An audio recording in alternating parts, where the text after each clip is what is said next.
Hello everyone. स्वागत है आप सभी का हमारे यूट्यूब चैनल सफलतागंज में। आई होप आप सभी बहुत अच्छे होंगे, अपनी तैयारी को भी बहुत जोर शोर से कर रहे होंगे। आप जानते हैं हमारा पीसीएस का प्री और आरओ का प्रीलिम्स काफी ज्यादा नजदीक में है। तो घटना चक्र एक बहुत इंपॉर्टेंट रोल प्ले करती है आपके स्टेट पीसीएस के एग्जाम्स में। और अदर जो आपके एग्जाम्स है, चाहे वो एसएससी हो, चाहे वो रेलवे का एग्जाम हो, उन सभी में जो आपका जीएस का पोर्शन है वो कॉमन होता है। और जैसा कि आप सब जानते हैं कि आफ्टर कोविड हर एग्जाम का एक लेवल अप ही हो चुका है। तो अब जो इजी इजी से क्वेश्चंस आते थे वो अब नहीं आते हैं। तो जब हम बहुत हाई लेवल का पढ़ेंगे तब जाकर हमारा थोड़ा लो लेवल का एग्जाम जो है वो निकल पाएगा। कुल मिलाकर घटना चक्र जो है वो हर एग्जाम के लिए काफी ज्यादा इंपॉर्टेंट है। पीवाईक्यूज का एक कलेक्शन होता है जिससे आप अंदाजा लगा सकते हैं कि किस तरीके के क्वेश्चन फ्रेम किए जा सकते हैं। ठीक है, तो बिना किसी देरी के स्टार्ट करेंगे हम अपनी सीरीज को। ज्योग्राफी हम कवर कर रहे हैं।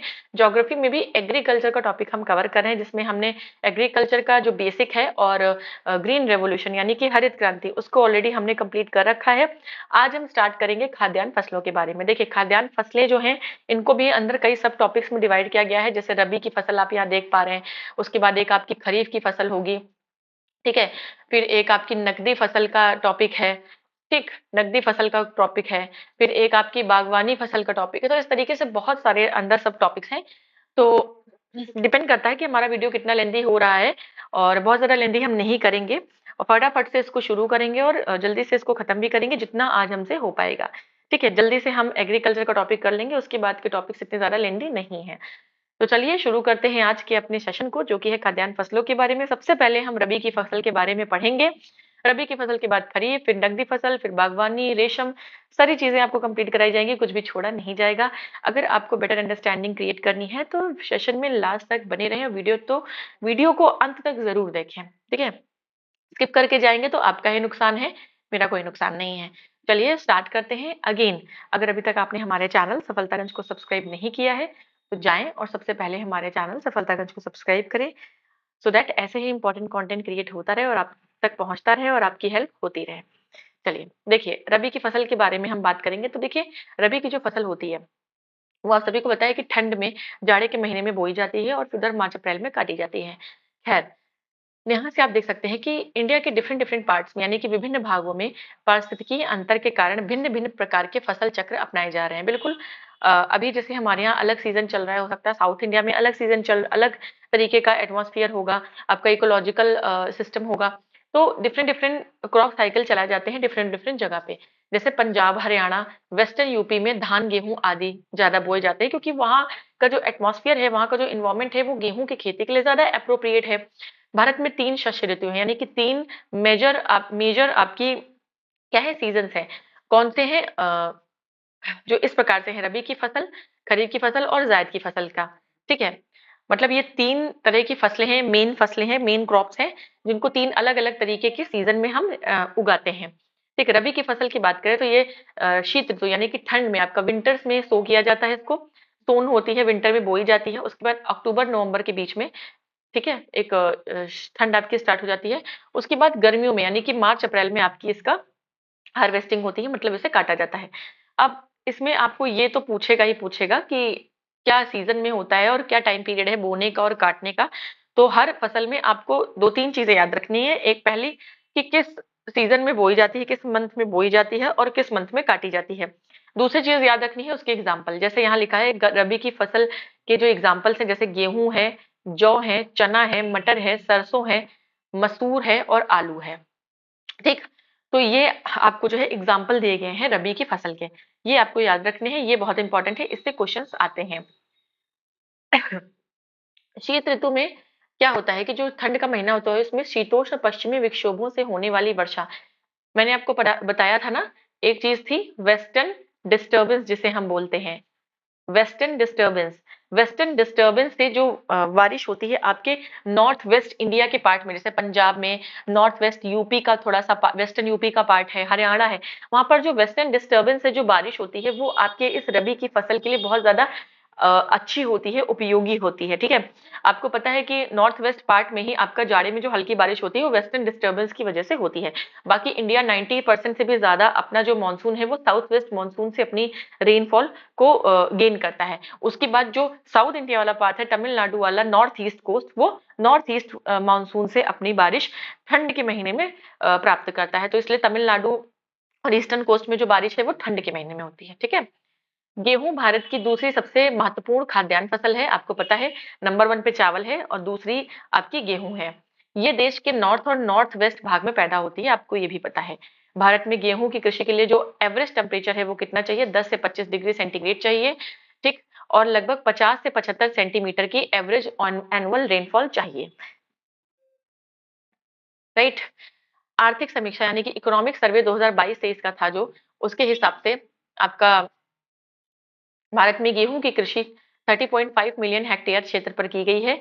और ये देखिए, ये जो डेटा होता है, ठीक है, अभी 22-23 का है, अभी आपका 23-24 आ गया है।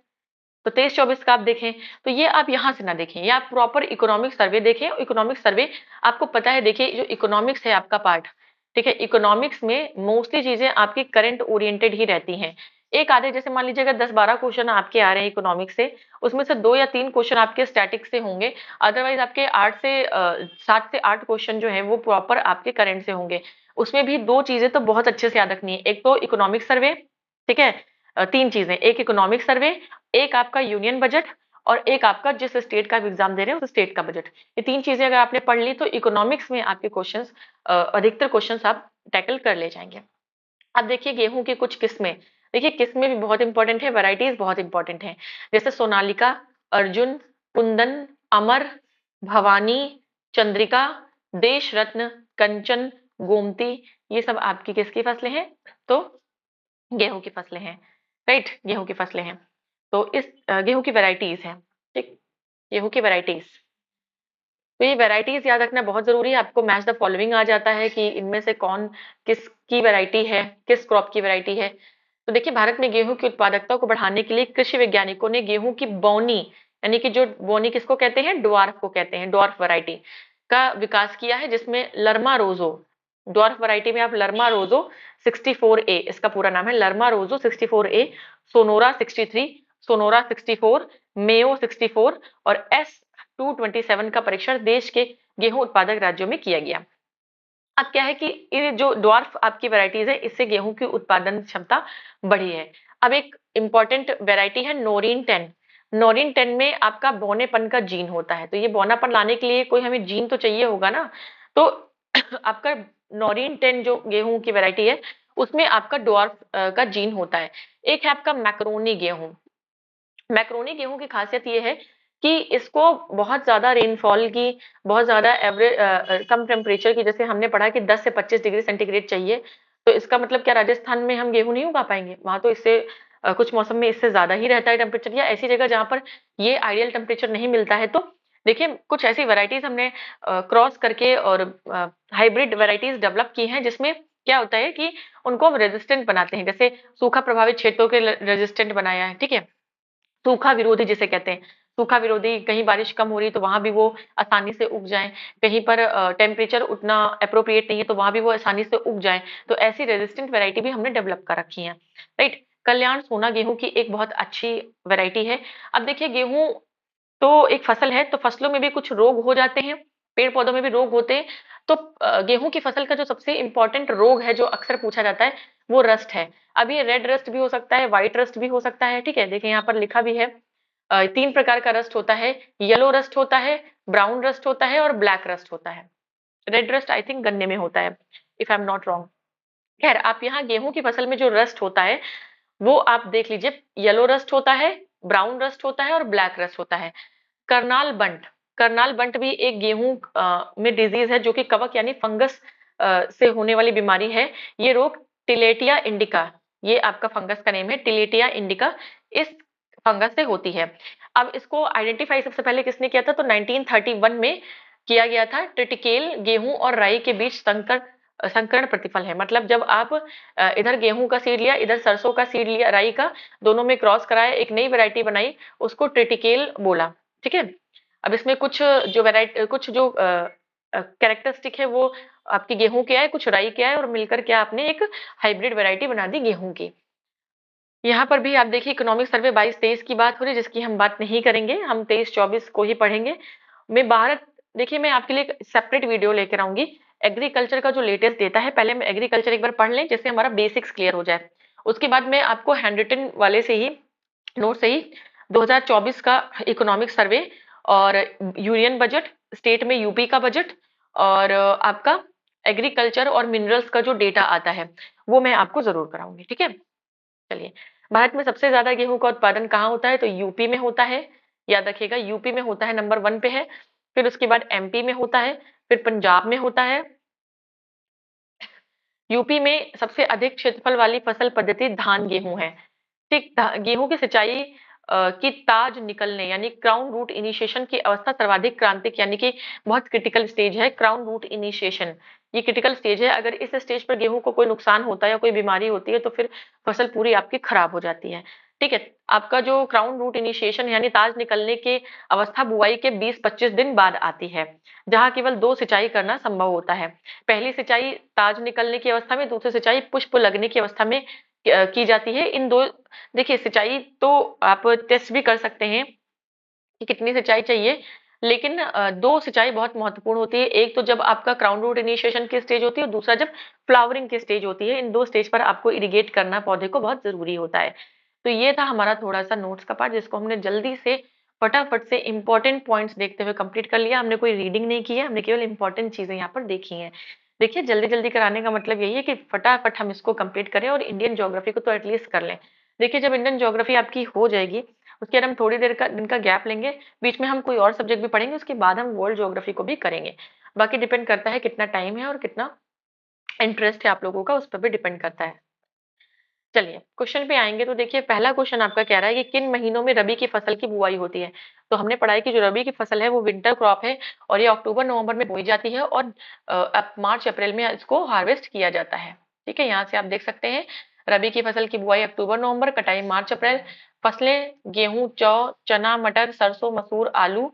खरीफ की फसल यहाँ पर खैर आगे हम देखेंगे, इतना इसमें नहीं हम जाएंगे, जब हम खरीफ पढ़ेंगे तब हम उसको देखेंगे। ठीक, नेक्स्ट निम्न में से कौन एक रबी की फसल है। तो हमने पढ़ा था कि गेहूं, सरसों, आलू ये सब क्या है, आपकी रबी की है। तो देखिए कपास, मक्का, अरहर ये सब आपकी खरीफ की फसलें हैं। जितने भी आपके दलहन है वो खरीफ की फसलें हैं और कपास भी आपका खरीफ की फसल है।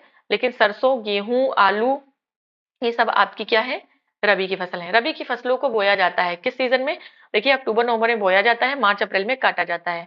बहुत ज्यादा हम इस पर टाइम नहीं देंगे। राइट, कह रहा है कौन निम्नलिखित में कौन सी खरीफ की फसल नहीं है। खरीफ की फसल नहीं है यानी कि रबी की है, तो रबी की फसल आपकी देखिए मूंगफली होती है, मक्का होती है,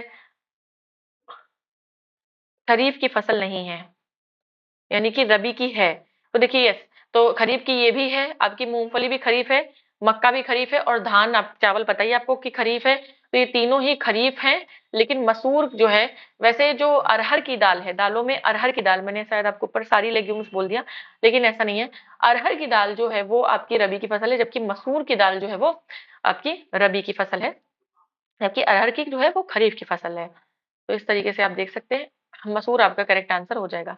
नेक्स्ट है कौन सी रबी की फसल नहीं है। रबी, तो देखिए ठंड में आप सभी को पता है कि गाजर भी आती है, मूली भी आती है, राइट, और मटर भी आती है। लेकिन आपकी भिंडी जो है वो नहीं आती। कुछ चीजें आप कॉमन सेंस से भी कर सकते हैं कि आप देखेंगे गर्मियों में भिंडी थोड़ा हमें इस सीजन में बारिश में इधर देखने को मिलती है या समर्स में मिलती है, लेकिन इधर आपको नहीं मिलती है। जो वैसे भी जितनी वेजिटेबल्स हैं आपकी ना, ग्रीन वेजिटेबल्स, वो सब आपकी जायद आपकी उसमें फसल में आती हैं, खरीफ में आती हैं। और वो जितनी भी वाटरी वेजिटेबल्स हैं जैसे कि आपका वाटरमेलन है, मस्कमेलन है, खीरा है, कुकुम्बर, और जितना कुकुरबिटेसी फैमिली के मेंबर हैं वो सब जायद की फसल में आते हैं। नेक्स्ट है इनमें से कौन सी खरीफ की फसल नहीं है यानी कि वो रबी की फसल है। तो देखिए धान खरीफ है और आपका ज्वार खरीफ है, मक्का भी खरीफ है, लेकिन चना जो है आप देखते हैं, चने की सब्जी भी आप खाते हैं ठंड में, है ना। चलिए, फसलों के आधार पर बेमेल बताइए। तो बेमेल बताना है, धान, मक्का, ज्वार, गेहूं। देखिए धान, मक्का, ज्वार तीनों ही खरीफ की फसल है, लेकिन गेहूं जो है वो रबी की फसल है, तो इसलिए ये बेमेल हो जाएगा। ठीक है, डिफरेंट हो जाएगा बाकियों से। नेक्स्ट में आएंगे हम। नेक्स्ट है, गेहूं की अच्छी खेती के लिए निम्नलिखित में कौन सा पारिस्थितिकी समुच्चय आवश्यक है? तो अच्छी खेती के लिए हमें क्या चाहिए? क्या उच्च मध्यम ताप और मध्यम वर्षा चाहिए, उच्च ताप और भारी वर्षा, उच्च ताप और मध्यम वर्षा, निम्न ताप और निम्न वर्षा? नहीं, हमें मध्यम ताप और मध्यम वर्षा की जरूरत होती है। ठीक है, दोनों चीजें बैलेंस, 10 से 25 डिग्री सेंटीग्रेड टेम्परेचर और 50 से 75 सेंटीमीटर रेनफॉल हमें चाहिए। नेक्स्ट है, नकदी फसल में शामिल नहीं है। नकदी फसल क्या होती है? रेडी टू सेल होती है, तो इसमें गन्ना होता है, कपास होता है, जूट होता है, लेकिन गेहूं नकदी फसल नहीं है आपकी। ठीक है, गेहूं आपकी नकदी फसल यानी कैश क्रॉप नहीं है। राइट, कैश क्रॉप में मेन क्रॉप्स आपकी शुगर केन है, कॉटन है, जूट है, टबैको है, ऑयल सीड है, जैसे आपका सरसों हो गया, तिल हो गया, और फूड क्रॉप्स जो होती हैं। देखिए, गेहूं चावल फसल नकदी फसल ना होकर फूड क्रॉप्स यानी कि खाद्य फसल है। ठीक। नेक्स्ट है, निम्नलिखित में किस समूह की फसलें नकदी हैं यानी कि कैश क्रॉप्स हैं? तो हमने पढ़ा है कि गेहूं चावल तो आपकी खाद्यान्न फसल है, गेहूं यहाँ भी ऑप्शन में है और चावल यहाँ ऑप्शन में है, तो ये तीनों ही ऑप्शन आपके कट जाएंगे। कपास, गन्ना और केला, ये तीनों आपकी कैश क्रॉप्स हैं। ठीक।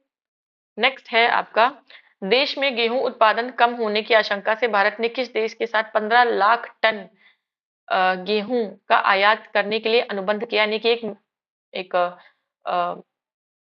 एग्रीमेंट की जो है इंडिया ने किसके साथ किया? तो ऑस्ट्रेलिया के साथ किया था। 1998 का क्वेश्चन है, तो इतना कोई खास अभी ये करंट उस समय होगा। चलिए, चतुर्थ अग्रिम अनुमान के अनुसार वर्ष 2020-21 में भारत में गेहूं का कुल उत्पादन कितना था? ठीक है आप, कि ये बीपीएससी 2022 रिसेंट क्वेश्चन है। तो चतुर्थ अग्रिम अनुमान के अनुसार 2020-21 में गेहूं का उत्पादन 109.5 मिलियन टन था, लेकिन अभी आपको 22-23 के हिसाब से पढ़ना पड़ेगा। ठीक, 22-23 के हिसाब से पढ़ना पड़ेगा। नेक्स्ट है, यहाँ देखिए आपको है 22-23 के अनुसार आर्थिक समीक्षा 22-23 के अनुसार 20-21-22 आपसे 20-21 पूछा गया था, 21-22 में चतुर्थ अग्रिम अनुमान में भारत का कुल उत्पादन 106.8 मिलियन टन रहा। निम्न में से कौन सा क्रम 3 बड़े गेहूं उत्पादक राज्यों की दृष्टि में सही है? तो हमने पढ़ा, सबसे पहले सबसे ज्यादा यूपी में होता है। ठीक है, फिर पंजाब में होता है, फिर हरियाणा में होता है। ठीक है, यूपी, पंजाब, फिर हरियाणा में होता है। यहाँ से, लेकिन अभी ये क्वेश्चन पूछा गया था आपसे 2006 में, अभी पूछेगा तो सबसे ज्यादा कहाँ होता है? यूपी में, फिर एमपी में, फिर पंजाब में। ठीक, यूपी, एमपी, देन पंजाब। गेहूं का अधिकतम उत्पादन वाला राज्य है तो यूपी ही है, अभी भी यूपी ही है। नेक्स्ट है, वर्ष 2015-16 में भारत का कौन सा राज्य गेहूं का सबसे बड़ा उत्पादक राज्य था? 15-16 में, और इस अभी भी हमारा उत्तर प्रदेश जो है वो गेहूं उत्पादन में नंबर 1 पे है। ठीक, देखिए उत्तर प्रदेश है, फिर अभी फिलहाल एमपी है, फिर उसके बाद पंजाब है। ठीक, और टोटल इंडिया में 106.8 मिलियन टन। नेक्स्ट है, भारत का अधिकतम गेहूं उत्पादक वाला राज्य है, तो यूपी है। राइट। नेक्स्ट है, माही सुगंधा किस फसल की प्रजाति है? मही सुगंधा, मही सुगंधा। तो देखिए, मही सुगंधा जो है आपकी, ये धान की एक प्रजाति है। किसकी? चावल की। धान की मही सुगंधा एक प्रजाति है, थोड़ा सा याद रखना है आपको। प्रजातियां बहुत इंपॉर्टेंट हैं। किसके उत्पादन में भारत में उत्तर प्रदेश का प्रथम स्थान है? तो गेहूं, गेहूं तो है ही, तो चावल और गेहूं, चावल और गन्ना, गेहूं और दाल, और गेहूं और गन्ना।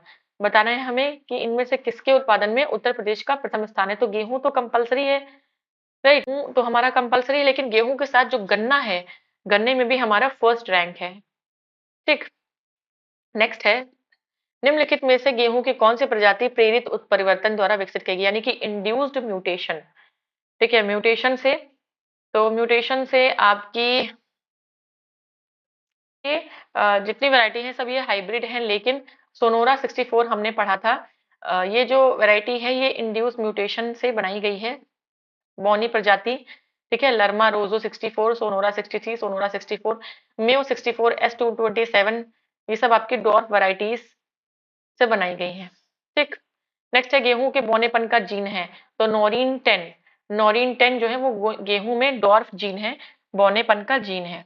नेक्स्ट है मैक्रोनी गेहूं सबसे उपयुक्त किन परिस्थितियों में है, तो हमने पढ़ा था मैक्रोनी वीट जो है वो एक वैरायटी है, एक हाइब्रिड वैरायटी है आपके वीट की बनाई हुई, जो कि ड्रॉट कंडीशन के लिए सबसे अच्छी है, मतलब कि जहां पर सिंचाई नहीं हो पाती, जहां पर बारिश नहीं होती वहां पर, यानी कि असिंचित परिस्थितियों के लिए सबसे ज्यादा उपयुक्त है, जहां पर सिंचाई नहीं हो पाती है। राज 3077 किसकी प्रजाति है, राज 3077 ये किसकी प्रजाति है लीजिए, क्योंकि एक प्रजाति नहीं है बहुत सारी प्रजातियां हैं, तो कहीं अगर रिपीटेड क्वेश्चन आए तो आपका गलत ना हो, तो ये गेहूं की प्रजाति है। जैसे हमने मही सुगंधा पढ़ा, मही सुगंधा धान की है, उसी तरीके से देखिए सोनालिका, कल्याण सोना, शरबती सोनारा, ये तो सबको याद रह जाता है, लेकिन इस तरीके की वैरायटीज याद नहीं रहती हैं। नेक्स्ट है पूसा सिंधु गंगा, तो देखिए पूसा जो है वो गेहूं की वैरायटी है, ठीक है, पूसा की वैरायटी गेहूं की है। देखिए यहाँ पर पूसा बसंत, पूसा बहार, पूसा गौतमी, पूसा अमूल्य, पूसा वत्सला, पूसा अनमोल, पूसा किरण, पूसा वाली जितनी वैरायटी है वो आपकी इसकी गेहूं की है। देखिए अब आप कहेंगे पूसा पूसा क्या है, तो देखिए पूसा जो है वो एक जगह है, थी कहाँ, मतलब है बिहार में, ठीक, पूसा एक जगह है बिहार में। यहाँ पर आपका एग्रीकल्चर रिसर्च इंस्टीट्यूट या आई थिंक गेहूं के लिए कोई इंस्टीट्यूट था, if I am not wrong, Indian agriculture research institute था, मतलब भारतीय कृषि अनुसंधान केंद्र था वहां पर, ठीक है। लेकिन क्या हुआ, वहां पर बहुत बाढ़ आ गई, आपको पता है कोसी नदी बिहार का शोक है, उसकी वजह से वहां पर बहुत बाढ़ आ गई, तो ये पूरा इंस्टीट्यूट जो है शिफ्ट करना पड़ा कहाँ, न्यू दिल्ली में। तो देखिए अगर आपसे पूछा जाए कि पूसा कहाँ है, पूसा जगह कहाँ है, तो पूसा जगह आपकी बिहार में है, लेकिन अगर अब ये रिसर्च इंस्टीट्यूट पूछा जाए, पूसा जो है वो शिफ्ट कर दिया गया है कहाँ, न्यू दिल्ली में, ठीक है। इसलिए पूसा का नाम, ये जो पूसा है ये यहीं से आया है, ठीक है। नेक्स्ट है यूपी 308 किसकी प्रजाति है, तो यूपी 308 आपकी गेहूं की प्रजाति है, ठीक, यूपी 308। नेक्स्ट हम देखेंगे वर्ष 2006, 7 और 9, 10 के दौरान भारत का गेहूं उत्पादन। देखिए ये करंट का क्वेश्चन है, 6, 7, 9, 10, तो इस पे हम इतना फोकस नहीं करेंगे। नेक्स्ट है निम्नलिखित में कौन सा एक गेहूं की फसल का रोग है, तो हमने पढ़ा था कि रस्ट, 3 तरीके के रस्ट, कौन से, येलो, ब्लैक और ब्राउन, ये 3 रस्ट किस पे लगते हैं, तो वीट के रस्ट होते हैं, ठीक है।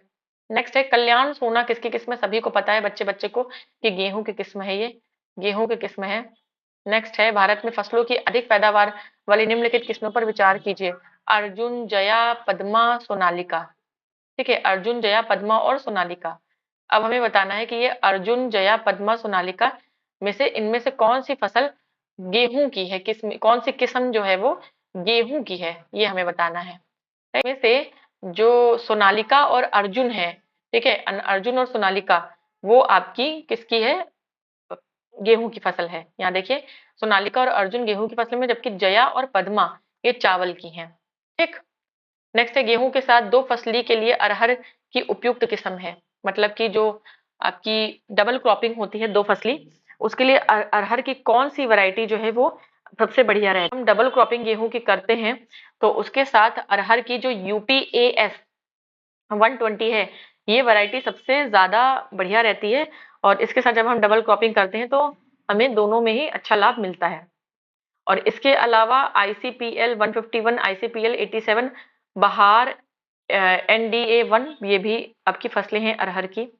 नेक्स्ट है निम्नलिखित कथनों पर विचार कीजिए, भारत में गेहूं का सबसे ज्यादा उत्पादन यूपी राज्य से प्राप्त होता है, बिल्कुल सही।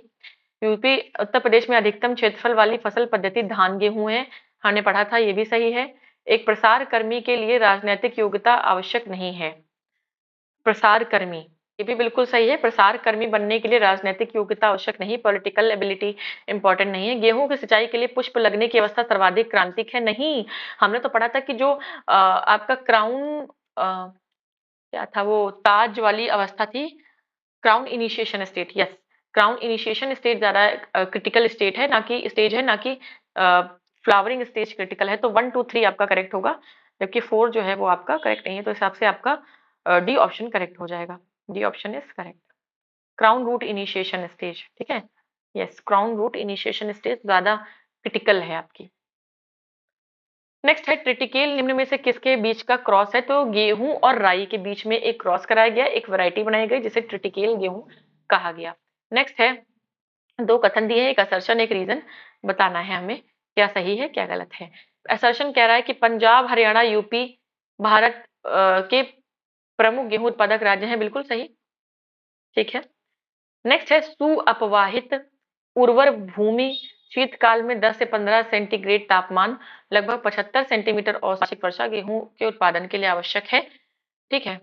ये हम देखेंगे। ये बात बिल्कुल सही है कि इतना टेम्परेचर आपका 10 से 25 कहा गया है, तो 10 के 25 के बीच में कोई भी टेम्परेचर हो सकता है, 20 15 23 22 सारे आ जाएंगे बीच, तो टेम्परेचर भी सही है। और 50 से 75 वर्षा बोली गई है, तो 75 यहाँ वर्षा है, तो ये भी आपका स्टेटमेंट सही है। अब कह रहा है कि पंजाब हरियाणा, अब आप इसको यहाँ पर बिकॉज लगाकर पढ़िए। पंजाब हरियाणा उत्तर प्रदेश भारत के प्रमुख गेहूं उत्पादक राज्य है क्योंकि यहाँ पर सुअपवाहित उर्वर भूमि शीतकाल में 10 से 15 सेंटीग्रेड टेम्परेचर और 75 सेंटीमीटर औसत वार्षिक वर्षा के गेहूं के उत्पादन के लिए जो आवश्यक है वो यहाँ पाई जाती है, ठीक है। तो यस, ये बात बिल्कुल सही है, तो इस तरीके से आपका ए ऑप्शन करेक्ट हो जाएगा। असर्शन रीजन को सॉल्व करने का यही तरीका होता है। देखिए एमपीपीसीएस 2020 का ये क्वेश्चन। नेक्स्ट है करनाल बंट, इसकी बीमारी है, हमने भी पढ़ा था कि करनाल बंट और रस्ट ये आपकी गेहूं की बीमारी है, ठीक है, करनाल बंट। नेक्स्ट है मैक्रोनी गेहूं का वानस्पतिक नाम है। तो जो मैक्रोनी गेहूं है, if I am not wrong, Triticum durum है। Triticum durum, yes, Triticum durum जो है वो मैक्रोनी गेहूं का बोटेनिकल नेम है, ट्रिटिकम ड्यूरम। नेक्स्ट है निम्नलिखित में कौन सा पदार्थ शाकनाशी है? शाकनाशी, ठीक है, जिसे कहेंगे ना हर्बिसाइड, हर्बिसाइड, ठीक, हर्बिसाइड, हाँ हर्बिसाइड, शाकनाशी आपका हर्बिसाइड।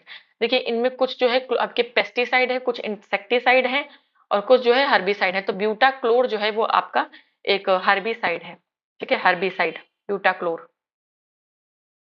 चलिए नेक्स्ट जो हमारा सब टॉपिक है अब आ गया है खरीफ की फसल। इसी तरीके से देखिए, अब हम जैसे हमने आपको मैंने आपको रबी की फसल के बारे में पढ़ाया और क्वेश्चंस कराए, अब हम पढ़ेंगे खरीफ की फसल और खरीफ की फसल के क्वेश्चंस को सॉल्व करेंगे, ठीक है।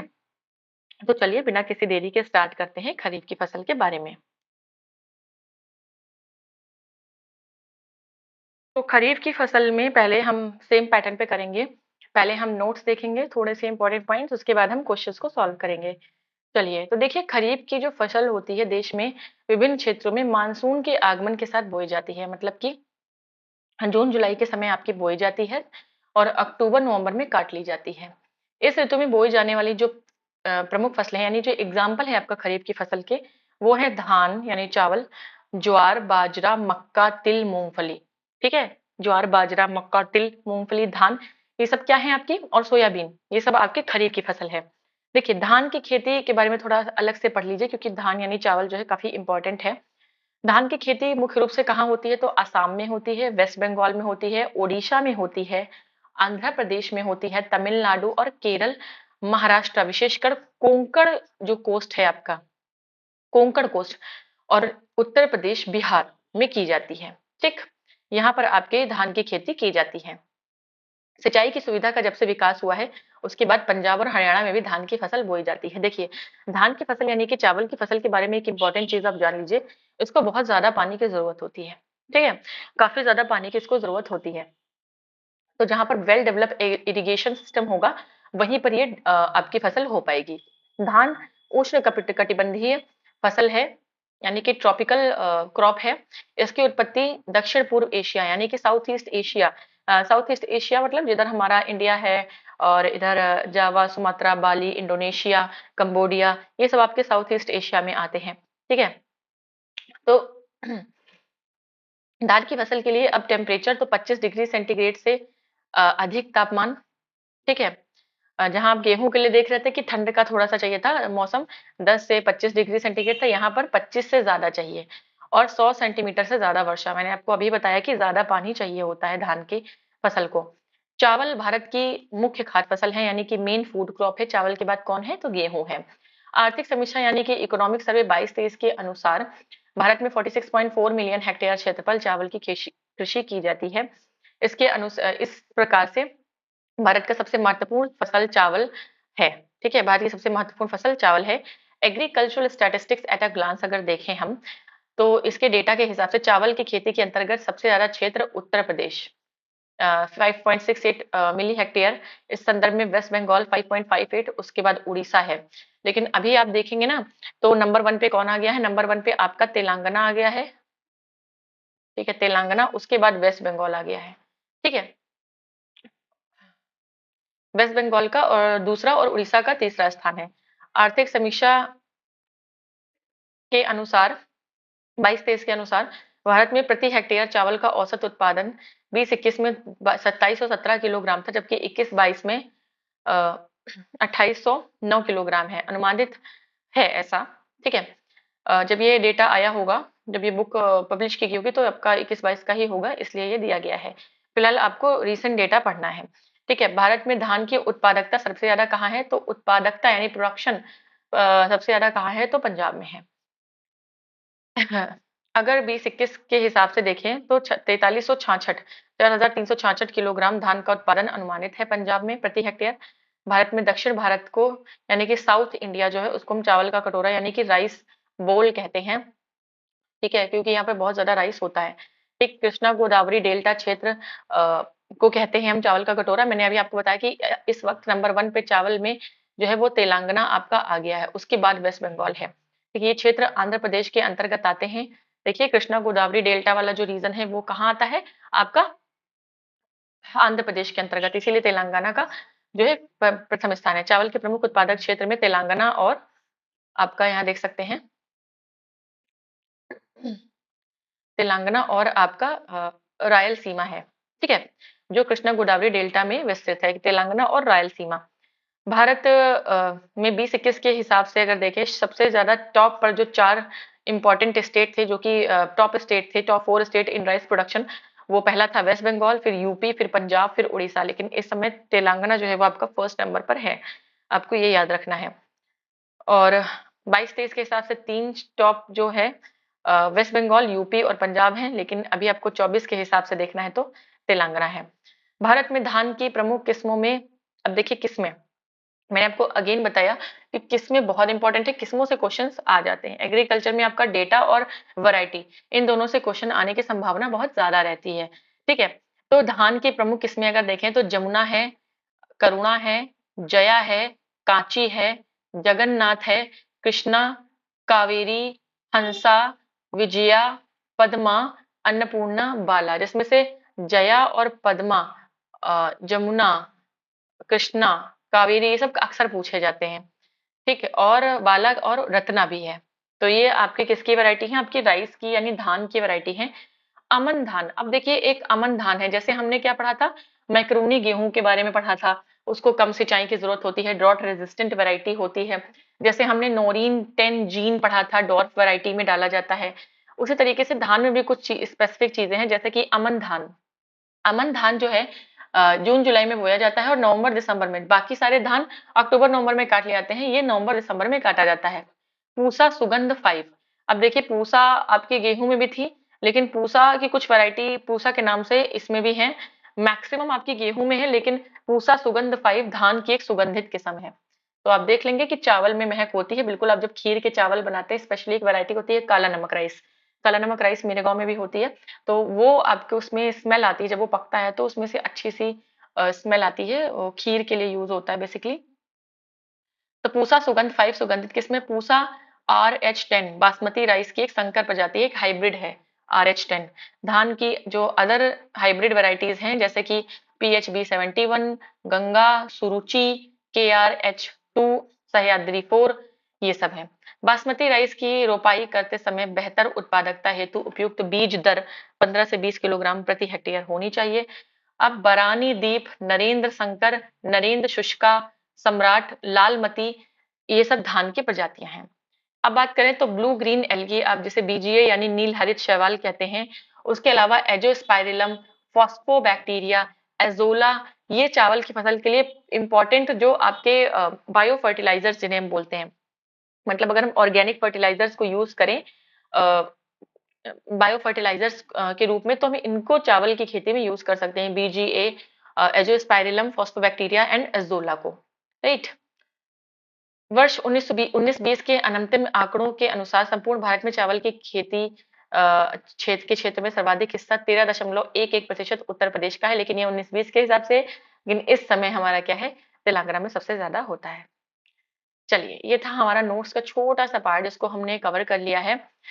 मुश्किल से 7 to 8 मिनट्स लगे हैं इसको कवर करने में। इतना अगर आप देख लेंगे तो आपको आगे क्वेश्चन करने में बहुत ज्यादा कॉन्फिडेंस महसूस होगा और आप अच्छे से कर पाएंगे और आपका एक क्विक रिवीजन भी हो जाएगा। चलिए, पहला क्वेश्चन है हमारा, धान की उत्पत्ति हुई है। तो हमने देखा है कि साउथ ईस्ट एशिया का जो पार्ट है, साउथ ईस्ट एशिया के पार्ट में आपके धान की उत्पत्ति हुई है, तो बी ऑप्शन आपका करेक्ट हो जाएगा।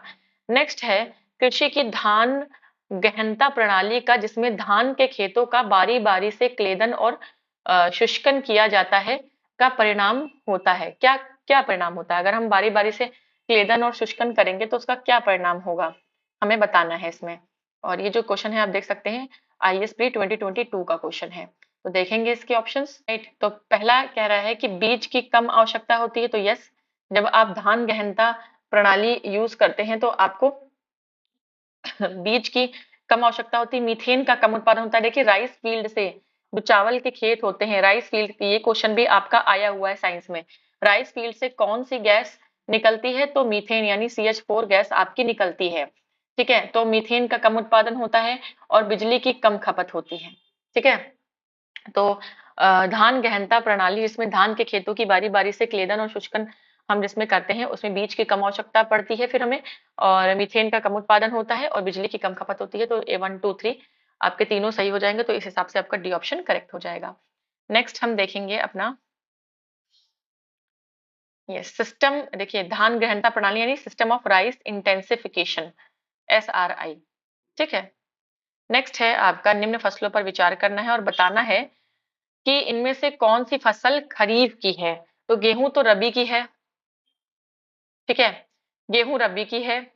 धान आपकी, कपास आपकी, मूंगफली आपकी, ये सब क्या है, आपकी खरीफ की फसल है। तो 1 2 3 हो जाएगा, चौथी आपकी नहीं होगी।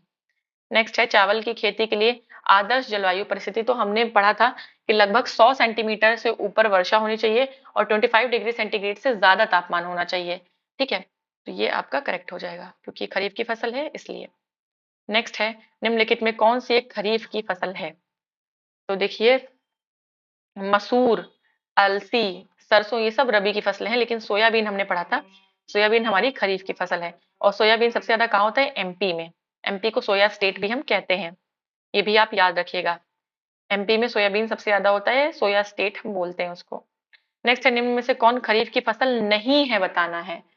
तो देखिए, कपास भी है, मूंगफली भी है, मक्का भी है, लेकिन सरसों जो है, सरसों आपकी खरीफ की फसल नहीं है, सरसों आपकी रबी की फसल है। गेहूं, सरसों, चना। चलिए, निम्नलिखित में कौन सी खरीफ की फसल नहीं है? तो अभी ही मैंने बोला, देखिए दाल में आप देखें तो जो अरहर की दाल है वो आपकी खरीफ की है, मक्का, धान, ये सब खरीफ है, लेकिन चना, गेहूं, सरसों, ये आपकी क्या है, मसूर, ये सब आपकी खरीफ की, रबी की फसल है, खरीफ की नहीं है। नेक्स्ट है, निम्नलिखित फसलों में कौन भारत में एक प्रमुख खाद्यान्न है? प्रमुख खाद्यान्न चावल है, चावल के बाद क्या आता है? गेहूं आता है। तो प्रमुख खाद्यान्न जो है वो चावल होगा, यानी मेन फूड क्रॉप इंडिया की क्या है? वो राइस है, उसके बाद आप वीट करेंगे। खेती के अंतर्गत क्षेत्र के अनुसार भारत में सबसे महत्वपूर्ण खाद्य फसल कौन सी है? तो चावल है, ठीक, चावल। भारत में निम्नलिखित में से किस फसल के अंतर्गत सर्वाधिक क्षेत्रफल है? तो देखिए, सबसे ज्यादा क्षेत्रफल धान यानी चावल सबसे ज्यादा उगाया जाता है। चावल सबसे इंपॉर्टेंट जो फसल है, मेन फूड क्रॉप चावल है। भारत में चावल की खेती के अंतर्गत सर्वाधिक क्षेत्र पाया जाता है, सबसे ज्यादा कहाँ होता है? 2007 का क्वेश्चन है, ठीक है। फिलहाल हम देखेंगे 2021 के अग्रिम आंकड़ों के अनुसार चावल की खेती सबसे ज्यादा सर्वाधिक क्षेत्र यूपी में है। चलिए, ये तो आपका 2021 के हिसाब से हो गया। फिलहाल के हिसाब से आप देखेंगे तेलंगाना में काफी ज्यादा प्रोडक्शन हो रहा है, तेलंगाना नंबर 1 पे है। भारत में प्रति हेक्टेयर चावल का औसत उत्पादन 13-14 में था। देखिए, 13-14 ये सब पढ़ने की कोई जरूरत नहीं है, ये आपसे करंट ओरिएंटेड, देखिए 14 का क्वेश्चन इसलिए 13-14 पूछ रहा है, आपसे पूछेगा 23-24 में क्या था या 22-23 में क्या था, तो ये आपको याद रखना है। यहाँ से आप एक ये हिंट ले सकते हैं कि किस तरीके से क्वेश्चन पूछा जा सकता है, फ्रेमिंग कैसे होगी, और बस उसे अपनी एक नोटबुक में लिख लीजिए। नेक्स्ट है भारत में चावल के कटोरे के क्षेत्र का नाम। तो कृष्णा गोदावरी का जो डेल्टा है, जिसमें मेनली आंध्रा और तेलंगाना वाला रीजन आता है, उसको हम चावल का कटोरा कहते हैं इंडिया का। नेक्स्ट है निम्नलिखित राज्यों में किसमें धान की उत्पादकता सर्वाधिक है। 15 का क्वेश्चन है, तो 15 के क्वेश्चन को अभी हम नहीं करेंगे इसमें, ठीक है। 19-20 में पंजाब में हुआ था, और नेक्स्ट है देखिए 20-21 में आपका, जबकि 20-21 में आपका 4,366 किलोग्राम पर हेक्टेयर हुआ, लेकिन आप अभी रिसेंट का डेटा आपको याद करना है, ये पुराने डेटा नहीं याद करने हैं। नेक्स्ट है कौन से चावल की किस्म नहीं है। तो जया है, हंसा हमें देखना पड़ेगा, बाकी के ऑप्शन देखने पड़ेंगे। जया तो है, जया तो है, ठीक है, और पद्मा भी है, हंसा भी है। ज्वाला जो है वो आपकी धान की एक एक जो वैरायटी है वो नहीं है। देखिए यहाँ पे ज्वाला, ज्वाला, ये देखिए ज्वाला, जड़िया, मरु, बहार, मूठ की प्रजातियां हैं, ठीक है, किसकी, मूठ की। नेक्स्ट है जया, पद्मा, कृष्णा किस धान्य सीरियल की यानी कि सीरियल जो होते हैं आपके अनाज किसकी उन्नत किस्म है। तो ये धान की है, ठीक। अमन धान उगाया जाता है। तो ये अमन धान जो है आपका जून जुलाई में बोया जाता है और नवंबर दिसंबर में काटा जाता है। ये देखिए यहाँ पे कुछ वैरायटी दी गई है। अमन धान जून जुलाई में बोया जाता है, नवंबर दिसंबर में काटा जाता है। औस या कार मई जून में बोया जाता है, सितंबर अक्टूबर में काटा जाता है। बोरो या दलू नवंबर दिसंबर में बोया जाता है और मार्च अप्रैल में काटा जाता है। तो ये देख सकते हैं। पूसा सुगंध 5 एक सुगंधित किस्म है किसकी। तो ये धान की सुगंधित किस्म हमने देखा था। बाकी पूसा के मैक्सिमम जो वैरायटी है वो गेहूं के हैं। बरानी दीप किस फसल की किस्म है। बरानी दीप आपकी धान की एक प्रमुख फसल है, हमने अभी पढ़ा था। तो ये फसलें आपको याद रखनी है। और आप अगर आप एक ऐसे ब्लैंक पेपर, मैंने आपको कहा है नोट्स यही होते हैं। प्री मेंस की तैयारी देखिए कोई भी एग्जाम हो आपकी एक साथ होती है, ठीक है। इधर आपने फसल लिख ली, ठीक है, इधर लिख लिया कि वो रबी है कि खरीफ है, या एक चार्ट पूरा रबी का ही बना लिया और इधर उसकी वैरायटीज लिख ली, ठीक है। इस तरीके से आप कर सकते हैं, आपके नोट्स भी तैयार होते जाएंगे और आप सिंपली जो है कर पाएंगे। बरानी दीप, नरेंद्र शंकर, नरेंद्र शुष्का सम्राट, लालमती, ये धान की प्रजातियां हैं। नेक्स्ट है निम्नलिखित में कौन सी बासमती चावल की संकर प्रजाति है। तो पूसा RH10 जो है वो आपके बासमती राइस की एक हाइब्रिड वैरायटी है। क्या है, बासमती राइस की एक हाइब्रिड वैरायटी है। नेक्स्ट हम देखेंगे नेक्स्ट क्वेश्चन, बासमती चावल की रोपाई हेतु उपयुक्त बीज दर है। तो बासमती चावल की रोपाई हेतु जो बीज दर है, जो सीड रेट है, वो आपका 15 से 20 किलोग्राम पर हेक्टेयर, कितना, 15 to 20 किलोग्राम पर हेक्टेयर है। नेक्स्ट है नीचे लिखित कथन में, देखिए असर्शन रीजन टाइप का क्वेश्चन है और आपको बताना है कि क्या इसमें से सही है क्या गलत है। पहला असर्शन कह रहा है कि पंजाब चावल का एक महत्वपूर्ण निर्यातक है। तो देखिए जहां पैदा होगा वहीं से एक्सपोर्ट हो पाएगा। तो यस, पंजाब में चावल पैदा होता है और इसलिए वो एक इम्पोर्टेंट एक्सपोर्टर है। यह प्रदेश चावल के उत्पादन में अग्रणी है, ठीक है। तो ये जो है आपका यहाँ पे गलत हो जाएगा। चावल के प्रदेश में चावल के उत्पादन में अग्रणी तो नहीं है, ठीक है। तो आपका असर्शन सही है, लेकिन लेकिन जो है रीजन जो है वो गलत हो जाएगा, ठीक है। लेकिन ये तब के हिसाब से था, 2001 के हिसाब से। अब चावल, पंजाब चावल के महत्वपूर्ण उत्पादक राज्यों में से एक है। चावल का अतिरिक्त उत्पाद है जहां से देश अन्य क्षेत्रों को चावल की आपूर्ति की जा रही है। तो इसलिए आज के समय में अगर ये क्वेश्चन पूछा जाए तो आपका ए ऑप्शन सही होगा कि मतलब अ, पंजाब चावल का एक महत्वपूर्ण निर्यातक है क्योंकि ये प्रदेश चावल के उत्पादन में अग्रणी है। तो आज अगर पूछे तो ये ए ऑप्शन सही होगा। तो इसलिए इस तरीके के बहुत ज्यादा पुराने क्वेश्चंस को करने का कोई लॉजिक नहीं बनता है। हालांकि यहाँ से आप करेक्शन कर सकते हैं, अपनी जो बुक है उसमें करेक्शन कर सकते हैं। भारत में निम्नलिखित में कौन सा राज्य चावल का सबसे बड़ा उत्पादक है। तो चावल का सबसे बड़ा उत्पादक आपका देखिए आंध्रा, मध्य प्रदेश, केरल, वेस्ट बंगाल में से उस समय अगर इन सारे ऑप्शन में देखें तो वेस्ट बंगाल जो है वो सबसे ज्यादा चावल होता है। नेक्स्ट है निम्नलिखित में से कौन सा एक जीव चावल की फसल के लिए जैव उर्वरक का कार्य कर सकता है।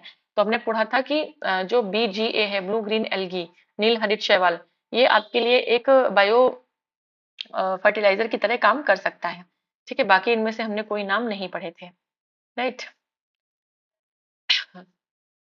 नेक्स्ट क्वेश्चन हम देखेंगे। नेक्स्ट क्वेश्चन नंबर 25, कह रहा है कि भारत में पश्चिमी तट की तुलना में पूर्वी तट में धान का अधिक उत्पादन होता है। ठीक है, क्योंकि भारत के पूर्वी तट पर पश्चिमी तट की तुलना में अधिक वर्षा होती है। हमें देखना ये बात सही है कि भारत के वेस्टर्न घाट की तुलना में ईस्टर्न घाट में धान का उत्पादन ज्यादा होता है। ठीक है, लेकिन क्योंकि पूरे तट पर बारिश ज्यादा होती है वेस्टर्न घाट से, देखिए नहीं, ऐसा नहीं। जब आप इंडिया का इस तरीके से मैप बनाएंगे और जब इस तरीके से यहाँ यहाँ पर एक सेकेंड, ज्यादा ही जल्दी हो गया, ये इस तरीके से आप इस बनाएंगे इसको, ये जब आप इधर बनाएंगे तो देखिए साउथ वेस्ट मानसून सबसे ज्यादा इधर आता है और केरल में सबसे ज्यादा मालाबार कोस्ट पे बारिश कराता है, आपको पता है। तो वेस्ट कोस्ट में ज्यादा बारिश होती है, नॉर्थ कोस्ट में तो नॉर्थ ईस्ट वाले से जाड़े में बारिश होती है, मानसून से, नॉर्थ ईस्ट मानसून से ठंड में बारिश होती है आपकी ईस्टर्न कोस्ट पे।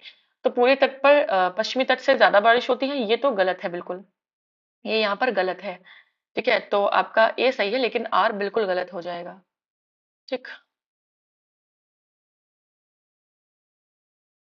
अब देखिए भारत का जो वेस्टर्न घाट है वो ईस्टर्न घाट की तुलना में ज्यादा कंस्ट्रिक्टेड है, संकीर्ण है।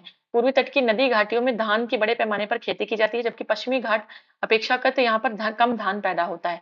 ना कि वर्षा का यहाँ पर पॉइंट है कि रेनफॉल का यहाँ पर कोई लॉजिक हो। नेक्स्ट है, विगत एक दशक में भारत में किस एक निम्नलिखित फसल के लिए प्रयुक्त कुल कृषि भूमि लगभग एक जैसी बनी रही है। ठीक है, तो चावल के लिए जो है कुल कृषि भूमि एक जैसी बनी रही है, 2010 का क्वेश्चन है। अभी आप इसको सर्च कर लीजिएगा, ये अगर बना, चलिए यहाँ पर दिया है 21-22 के हिसाब से, तो अभी भी चावल ही है आपका टॉप पे। चावल है, फिर तिलहन है, फिर दलहन है, फिर गन्ना है। ठीक है, चलिए नेक्स्ट है, देश का आधे से अधिक उत्पादित चावल जिन चार राज्यों से प्राप्त होता है वो कौन से हैं? तो वेस्ट बंगाल है, यूपी है, पंजाब है और आंध्रा है। तो सबसे बी ऑप्शन आपका करेक्ट होना चाहिए। ठीक है, तो यस, जब ये क्वेश्चन पूछा गया तो ये बी ऑप्शन आपका करेक्ट था। ठीक है, वैसे भी आपका भी ये करेक्ट है। ठीक, नेक्स्ट है, आप देख सकते हैं वेस्ट बंगाल, यूपी, पंजाब और आंध्रा अभी भी वही है, यही ऑप्शन आपका करेक्ट है। नेक्स्ट है, भारत के निम्नलिखित राज्यों में उनके चावल उत्पादन के आरोही क्रम में व्यवस्थित कीजिए। ठीक है, तो देखिए छोटे से बड़ा की बात करेंगे तो तमिलनाडु में होगा सबसे कम, फिर पंजाब। ठीक है, देखिए वेस्ट बंगाल में सबसे ज्यादा, इन चारों ऑप्शन में सबसे ज्यादा वेस्ट बंगाल में होगा, तो वेस्ट बंगाल यानी 4 सबसे लास्ट में आएगा, तो 4 यहाँ आप देख सकते हैं। और तमिलनाडु में उतना ज्यादा नहीं होता है, तो 3 आपका सबसे पहले आ जाएगा, तो डी ऑप्शन उस हिसाब से सही हो जाएगा। लेकिन ये 2003 का क्वेश्चन है, हालांकि आज के लिए भी अगर ये 4 ऑप्शंस हैं आपके पास तो यही सीक्वेंस आपका करेक्ट होगा। देखिए वेस्ट बंगाल सबसे ज्यादा, तमिलनाडु सबसे कम। ठीक है, तो उस हिसाब से वही आपका करेक्ट होगा। नेक्स्ट है, भारत में चावल का आधिक्य उत्पादक है सबसे ज्यादा, तो आंध्र प्रदेश में आधिक्य उत्पादक है। लेकिन ये 14-15 के हिसाब से देखें तो पंजाब, उसके बाद हरियाणा है। ठीक है, भारत वर्ष में चावल की खेती उन क्षेत्रों में होती है जहां की वर्षा 100 सेंटीमीटर से ज्यादा होती है, ये हमने अभी पढ़ा था, और टेम्परेचर 25 डिग्री सेंटीग्रेड से ज्यादा होता है, ये हम पढ़ चुके हैं। नेक्स्ट पर आएंगे हम, निम्नलिखित में से किस एक राज्य में संकर धान की खेती के अंतर्गत सर्वाधिक क्षेत्रफल है? यानी कि जो हाइब्रिड राइस की वैरायटी है उसके अंतर्गत खेती का सबसे ज्यादा क्षेत्रफल यूपी में है। हाइब्रिड वैरायटी सबसे ज्यादा यूपी में उगाई जाती है। नेक्स्ट है, भारत में चावल के 4 प्रमुख उत्पादक राज्य हैं, तो 2004 का क्वेश्चन है, लेकिन ऑप्शन देखेंगे तो पंजाब, यूपी, तमिलनाडु, उड़ीसा। देखिए यूपी पंजाब तो है ही, और वेस्ट बंगाल भी होगा, तो देखिए पंजाब, यूपी, वेस्ट बंगाल और आंध्रा, मेरे हिसाब से सी होना चाहिए उस समय के क्वेश्चन के हिसाब से, तो सी ही है। अभी भी देखें तो वेस्ट बंगाल, यूपी, पंजाब और उड़ीसा है। ठीक है, इस समय वेस्ट बंगाल, यूपी, पंजाब और उड़ीसा है। ठीक, तो इस तरीके से ये हो जाएगा।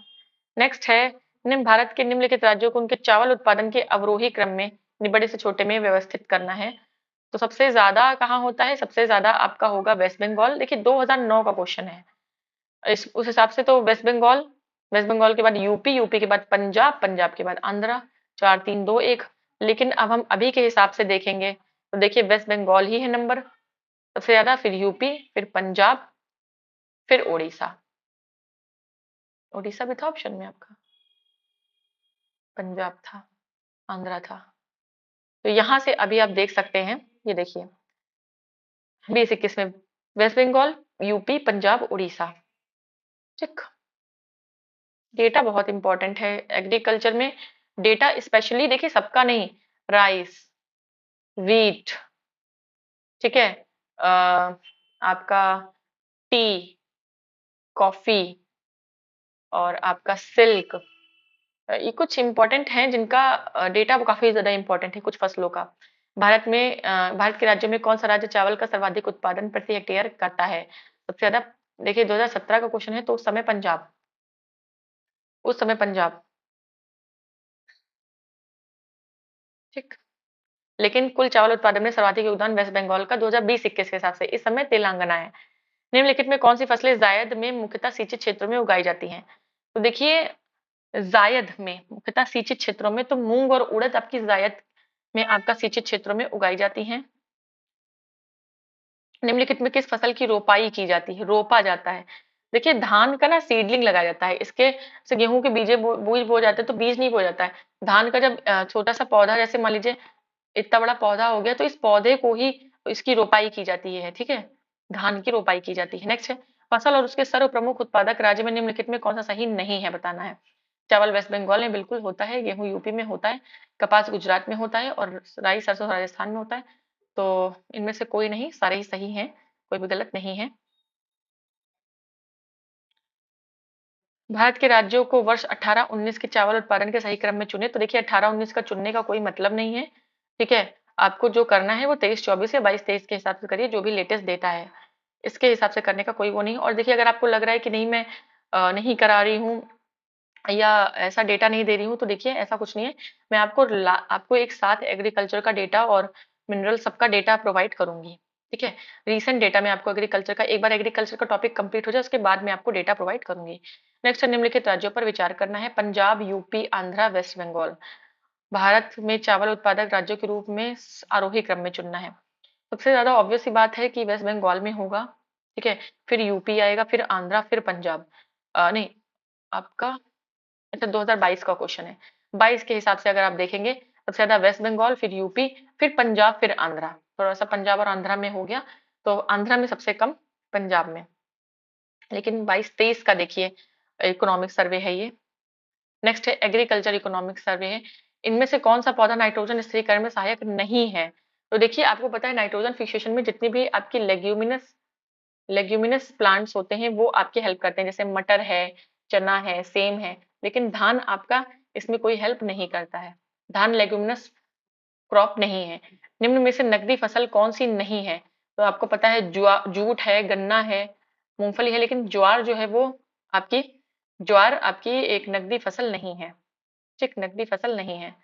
नेक्स्ट है, भारत में पिछले 5 वर्षों में खरीफ की फसलों की खेती के संदर्भ में निम्नलिखित घटनाओं पर विचार कीजिए। खरीफ की फसल की खेती में 5 वर्षों पे धान की खेती के अंतर्गत के अंतर्गत जो क्षेत्र है वो अधिकतम है में। तो धान की खेती के, यस आपकी धान एक खरीफ की फसल है, पहली बात। इस तरह के क्वेश्चन में आपको याद रखना होता है कि खरीफ की है या रबी की है, कहीं फसल ही गलत ना दे रखी हो। तो यस धान की खेती खरीफ की है, और धान की खेती के सबसे ज्यादा आपका एग्रीकल्चर एरिया है। ज्वार की खेती के अंतर्गत क्षेत्र तिलहन की खेती के क्षेत्र की तुलना में अधिक है। ठीक है कि क्या ज्वार की खेती के अंतर्गत क्षेत्र तिलहन से ज्यादा है? तो नहीं, ऐसा नहीं है, तिलहन ज्यादा है, ज्वार कम है। कपास की खेती का क्षेत्र गन्ने की खेती की तुलना में अधिक है, ये बिल्कुल हम एक्सपोर्ट करते हैं, तो कपास की खेती का क्षेत्र ज्यादा है गन्ने की तुलना में। गन्ने की खेती के अंतर्गत क्षेत्र निरंतर घटा है, तो घटा वटा नहीं है, ऐसा नहीं है। तो 1 और 3 आपका सही है, बाकी जो है आपका गलत है। ठीक है, 1 और 3 सही है, बाकी आपका गलत है। नेक्स्ट देखेंगे हम। नेक्स्ट हो जाएगा आपका नकदी फसलें। नकदी फसलें क्या होती हैं? इनको हम कैश क्रॉप्स बोलते हैं। अब देखिए जो नकदी फसलें हैं, नकदी फसलों के अंदर आप देखिए यहाँ कपास देख पा रहे हैं, फिर आप देखेंगे गन्ना, फिर आप देखेंगे अम, केले के बारे में। तो देखिए इस तरीके से अंदर काफी सारे टॉपिक्स हैं। ठीक है, ऑलरेडी हमने रबी और खरीफ को पढ़ लिया है, उसको आप अच्छे से पढ़िए और उसका जो लेटेस्ट डेटा है अपने हिसाब से अपडेट करिए अपनी बुक में। नहीं तो अदरवाइज मैं तो आपको एग्रीकल्चर का अपडेटेड डेटा प्रोवाइड ही करूंगी। ठीक, तो इस तरीके से जो ये वाला टॉपिक है, अब नकदी फसल यानी कैश क्रॉप का एक टॉपिक है आपका। उसके बाद बागवानी फसल, रेशम, ये सब हम अपने नेक्स्ट लेक्चर में कवर करेंगे, राइट। वीडियो ऑलरेडी काफी लेंदी हो चुका है, तो इसलिए मैं इसे और लेंदी नहीं करूंगी। मैंने आपको कहा था कि हमें 3 से 4 लेक्चर लग जाएंगे। ये हमारा तीसरा लेक्चर है और इसके बाद अभी एक एक या दो लेक्चर और लगेंगे, उसके बाद आपको कंप्लीट हो जाएगा ये, राइट। तो आज के लिए हम इतना ही रखेंगे अपनी ज्योग्राफी के पार्ट में। लेकिन जो नेक्स्ट है हमारा दूसरा, नेक्स्ट लेक्चर में हम नकदी फसलों को और बाकी जो जितनी भी आपकी फसलें हैं, आपकी बागवानी फसल है, रेशम है, सब कुछ कंप्लीट करेंगे। उसके बाद एक लेक्चर आएगा एग्रीकल्चर का मिसलेनियस, बस। उसके बाद 2 लेक्चर होंगे आपके और आपका एग्रीकल्चर पूरा कंप्लीट हो जाएगा। एग्रीकल्चर आपका नो डाउट काफी लेंदी टॉपिक है और काफी इंपॉर्टेंट है। देखिए, इससे क्वेश्चंस आते हैं, लेकिन करंट ओरिएंटेड ज्यादा आते हैं। एक आधे स्टैटिक भी होते हैं, ठीक है, एक आधे स्टैटिक भी होते हैं, स्टैटिक भी होते हैं आपके फसल और किस्म, ये भी पूछते हैं। तो इसलिए इसका जो स्टैटिक पोर्शन है पहले वो पढ़ना इंपॉर्टेंट है, उसके बाद करंट पर आ पाइए, राइट। तो चलिए आज के लिए इतना ही रखेंगे। अब हम मिलेंगे अपने नेक्स्ट सेशन में, जिसमें हम पढ़ेंगे नकदी फसल और अन्य फसलों के बारे में, अदर क्रॉप्स के बारे में। उसके बाद हम एग्रीकल्चर का मिसलेनियस करेंगे और इस तरीके से हमारा एग्रीकल्चर टॉपिक भी कंप्लीट हो जाएगा। तो चलिए, अगर वीडियो पसंद आए आपको तो लाइक शेयर एंड कमेंट करना बिल्कुल भी ना भूलें। एंड यस, चैनल को सब्सक्राइब करना ना भूलें। जैसे ही आप चैनल को सब्सक्राइब करेंगे और बेल आइकन को प्रेस करेंगे और मैं कोई वीडियो अपलोड करूंगी, वैसे ही आप तक नोटिफिकेशन पहुंच जाएगा और आप उस वीडियो को देख पाएंगे और उसका पूरा बेनिफिट ले पाएंगे। एंड यस, हमारी और ये बहुत सारी सीरीज तैयार हो रही हैं जिसका आपको मैराथन देखने को मिलेगा। तो उसको बिल्कुल भी मिस ना करें। वो सारे आपके केवल और केवल प्रीवियस ईयर को आए हुए क्वेश्चंस होंगे, उसमें कोई नोट्स नहीं होंगे। और वो दूसरी बुक्स हैं, ये आपकी घटना चक्र नहीं है, तो उसको भी अपना प्यार जरूर दीजिएगा। उसका भी मैराथन आपका 2 से 3 दिन में अपलोड हो जाएगा। तो चलिए, आज के लिए इतना ही रखेंगे। अब हम मिलेंगे अपने नेक्स्ट सेशन में। तब तक के लिए पढ़ते रहें, पढ़ाते रहें, स्वस्थ रहें। जय हिंद, जय भारत, गुड बाय।